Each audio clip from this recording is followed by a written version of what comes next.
तो hello my dear student. तो कैसे हैं आप लोग। उम्मीद करते हैं बहुत ही अच्छे होंगे, व्यस्त होंगे और मस्त होंगे और अपनी पढ़ाई को बहुत ही शानदार तरीके से कर रहे होंगे। ठीक है, चलिए देखिए, हम लोग अभी जो पढ़ाई कर रहे हैं वो पढ़ रहे हैं हम लोग बायोलॉजी। क्या पढ़ रहे हैं? तो बायोलॉजी पढ़ रहे हैं, BIOLOGY। ठीक है, बायोलॉजी क्लास 10th का चैप्टर नंबर 1 पढ़ रहे हैं, जैव प्रक्रम।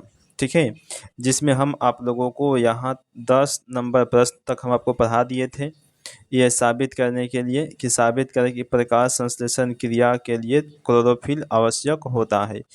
अब हमें इसके आगे पढ़ना है, वो है यहाँ से हमें पढ़ना है कि प्रकाश संश्लेषण की क्रिया में CO2 का होना अति आवश्यक है। ठीक है, यानी कि आपके पास देखिए ऊपर भी प्रश्न है कि साबित करें कि प्रकाश संश्लेषण की क्रिया में CO2 का होना अति आवश्यक है। ठीक है, यानी कि प्रकाश संश्लेषण की जो क्रिया है उसमें CO2 के बिना प्रकाश संश्लेषण यानी कार्बन डाइऑक्साइड के बिना प्रकाश संश्लेषण का होना संभव नहीं है। हमें इस बात को सिद्ध करना है।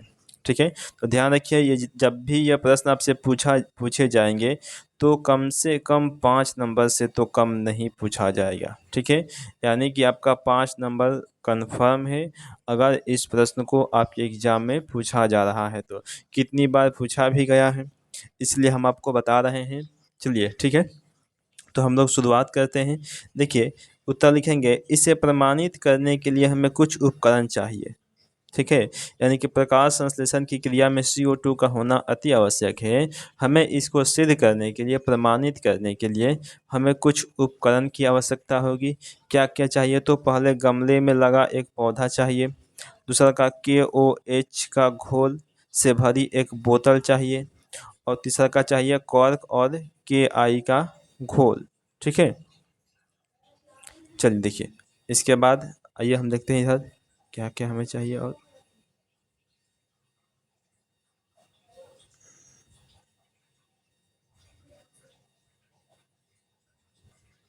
चलिए, इसके बाद हम अब विधि को देखेंगे।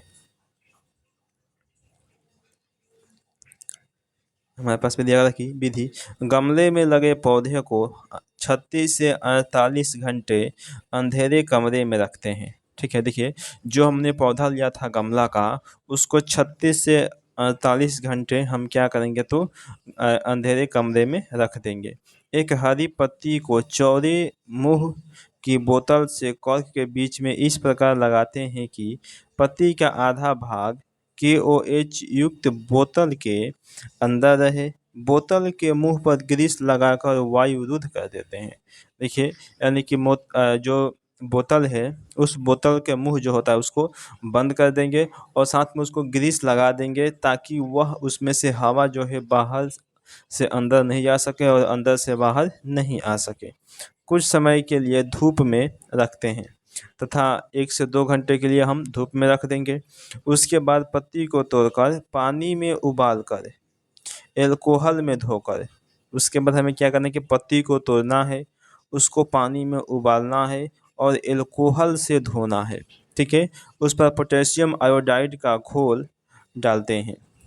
ठीक है, धोने के बाद उस पर पोटेशियम आयोडाइड का घोल डालते हैं। सर्वेक्षण में पाया गया कि पत्ती का अग्रभाग जो बोतल में था पीला हो जाता है तथा शेष भाग नीला हो जाता है।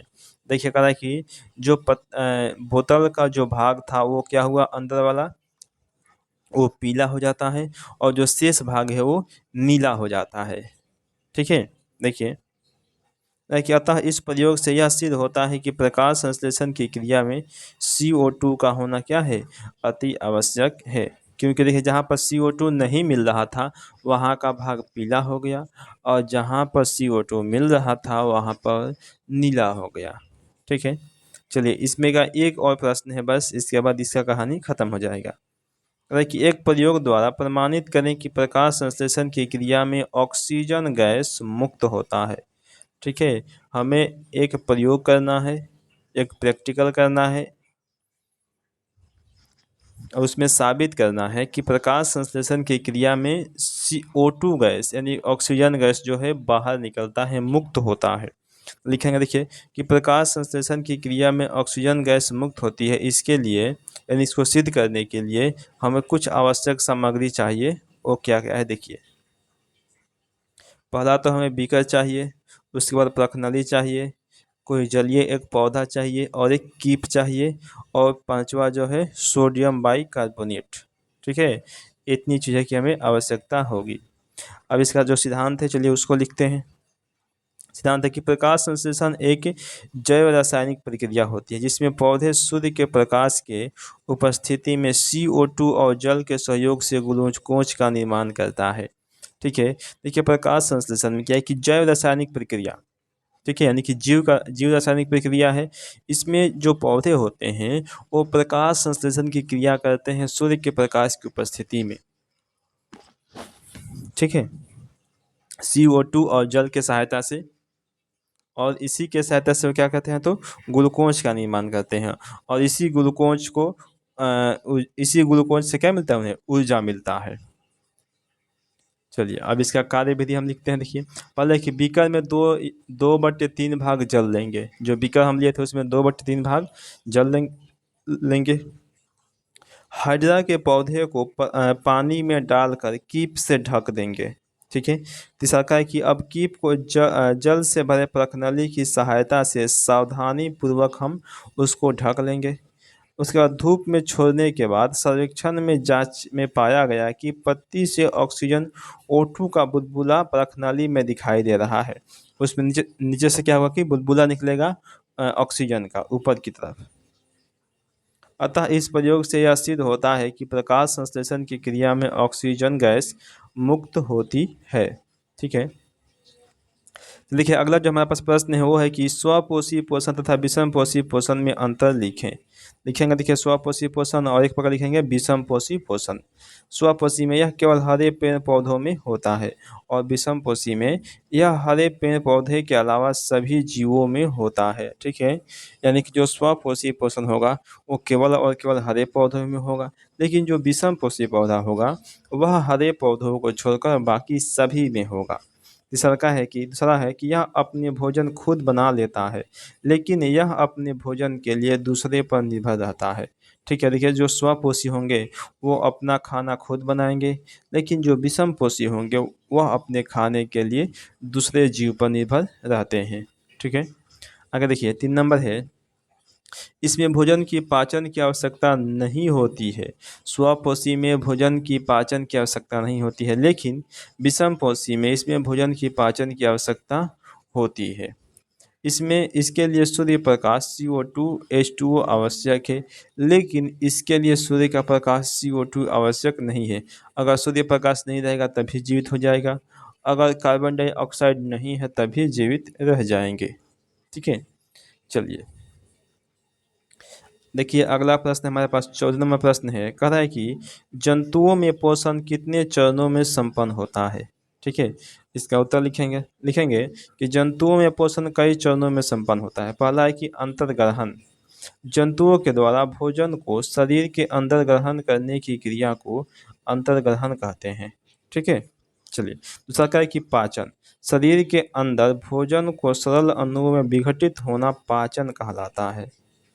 चलिए उसके बाद है 3 नंबर हमारे पास अवशोषण, पाचन की क्रिया के फलस्वरूप भोजन के सरल अणु आंत की दीवारों द्वारा अवशोषित होकर रक्त में मिल जाता है, जिसे हम अवशोषण कहते हैं। और चौथा है जी कि पांचवा है, चौथा है कि बहिष्करण, अब अनपचे भोजन को शरीर से बाहर निकालने की प्रक्रिया को बहिष्करण कहा जाता है। ठीक है, यानी कि ये सभी के सभी आपका प्रक्रिया है। चलिए आगे देखते हैं 15 प्रश्न है कि सूर्य का प्रकाश किस प्रकार के पोषण के लिए आवश्यक है। तो लिखेंगे आसान बात है कि सूर्य का प्रकाश स्वपोषी पोषण के लिए अति आवश्यक है, क्योंकि स्वपोषी सूर्य के प्रकाश की उपस्थिति में ही अपना भोजन बना सकते हैं। ठीक है, यानी कि स्वपोषी जो होंगे बिना सूर्य के प्रकाश की उपस्थिति के अपना भोजन नहीं बना सकते हैं। ठीक है, चलिए अगला प्रश्न देखते हैं। देखिए अगला प्रश्न हमारे पास है, अगर कोई वस्तु सजीव है इसका निर्धारण करने के लिए आप किस मापदंड का उपयोग करेंगे। ठीक है, यानी कोई वस्तु सजीव है, आप ये कैसे बता सकते हैं कि कोई वस्तु सजीव है यानी जीवित है। चलिए, कोई भी वस्तु सजीव है इस बात को साबित करने के लिए हम श्वसन प्रक्रिया का उपयोग करेंगे, क्योंकि श्वसन क्रिया के दौरान ऊर्जा का निर्माण होता है। ठीक है, देखिए देखिए कोई भी मतलब सजीव है, कोई भी वस्तु सजीव है। ठीक है, इसका हमें निर्धारण करने के लिए हम क्या करेंगे कि हम लोग श्वसन क्रिया का यानी सांस लेने की जो क्रिया होती है उस क्रिया का उपयोग करेंगे, क्योंकि जब श्वसन की क्रिया अगर जिसमें नहीं होगी तो ऊर्जा का निर्माण नहीं होगा। अगर ऊर्जा का निर्माण नहीं होगा तो फिर वह सजीव नहीं होगा, क्योंकि जो भी सजीव है वो सांस लेते हैं और सांस लेने के बाद उनके शरीर में ऊर्जा का निर्माण होता है, ग्लूकोज बनता है। ठीक है, जिससे ऊर्जा मिलती है। चलिए, अगला जो प्रश्न है हम उसको देखते हैं। देखिए, अगला प्रश्न है हमारे पास, कह रहा है कि श्वसन के लिए ऑक्सीजन प्राप्त करने की दिशा में जलीय जीव की अपेक्षा स्थलीय जीव किस प्रकार से अधिक लाभ की स्थिति में होता है। चलिए उत्तर लिखेंगे कि जलीय जीव जल में घुला हुआ ऑक्सीजन का उपयोग करता है, जो कि बहुत कम मात्रा में होता है। ठीक है, देखिए जो जलीय जीव होता है वह जल में घुले हुए ऑक्सीजन, जल में होता है ऑक्सीजन, क्योंकि जल का सूत्र होता है H2O, तो हाइड्रोजन भी उसमें है और ऑक्सीजन भी उसमें है। ठीक है, तो जल में जो घुला हुआ ऑक्सीजन है उसका उपयोग करते हैं जलीय जीव, जबकि स्थलीय जीव वायु में उपस्थित ऑक्सीजन का उपयोग करते हैं, जो कि बहुत ज़्यादा होता है। अब देखिए, जो वायु में ऑक्सीजन होता है वो बहुत अधिक मात्रा में होता है और जल में बहुत कम मात्रा में होता है, क्योंकि अगर मान लीजिए कोई मनुष्य अगर जल में चल जाएगा तो वह उसमें सांस नहीं ले पाएगा, क्योंकि उसमें बहुत ही कम मात्रा में ऑक्सीजन उपलब्ध है। अगर कोई जलीय जीव को हम ला दें कहाँ पे, पानी खुले स्थल पर, जैसे मछली, किसी मछली को ले लेते हैं तो वो भी सांस नहीं ले पाए, क्योंकि स्थल पर बहुत अधिक मात्रा में ऑक्सीजन उपलब्ध है। क्योंकि स्थलीय जीव को कार्य करने के लिए अधिक ऊर्जा की आवश्यकता है। इस प्रकार से स्थलीय जो जीव है अधिक लाभ की स्थिति में होते हैं जलीय जीव की अपेक्षा। चलिए, एक और प्रश्न 18 इसको भी कर लेते हैं। रहे कि दीर्घ क्या है, इसके कार्य को लिखे। छोटी आंत के आंतरिक सतह पर अनेक अंगुली नुमा प्रवर्धक जो पचे भोजन के अवशोषण में सहायक होते हैं, उससे ही हम लोग दीर्घ कहते हैं। देखिए, जो छोटी आंत होता है उस पर इस प्रकार का आप देखिएगा कि अंगुली नुमा संरचनाएं पाई जाती है छोटी आंत पर, तो इसी को हम क्या कहते हैं, दीर्घ कहते हैं। ठीक है, चलिए उम्मीद है आपको समझ में आ गया होगा। चलिए, आज का क्लास हम यहीं पर समाप्त करते हैं। ये बायोलॉजी का हमारा चैप्टर 1 का दूसरा क्लास था। ठीक है, अगर आपको वीडियो अच्छा लग रहा हो तो प्लीज़ आपसे रिक्वेस्ट है मेरे चैनल को आप लोग सब्सक्राइब कर लीजिए, ताकि आप लोगों को आगे का हर वीडियो आपको आगे का मिलता रहे। सब्सक्राइब कर लीजिए और अगर वीडियो को लाइक कर दीजिए और अपने दोस्तों में शेयर भी कीजिए, ताकि और ज़्यादा से ज़्यादा व्यक्ति हमारे साथ जुड़ सके। ठीक है, चलिए तो हम लोग मिलते हैं अब अगले वीडियो में।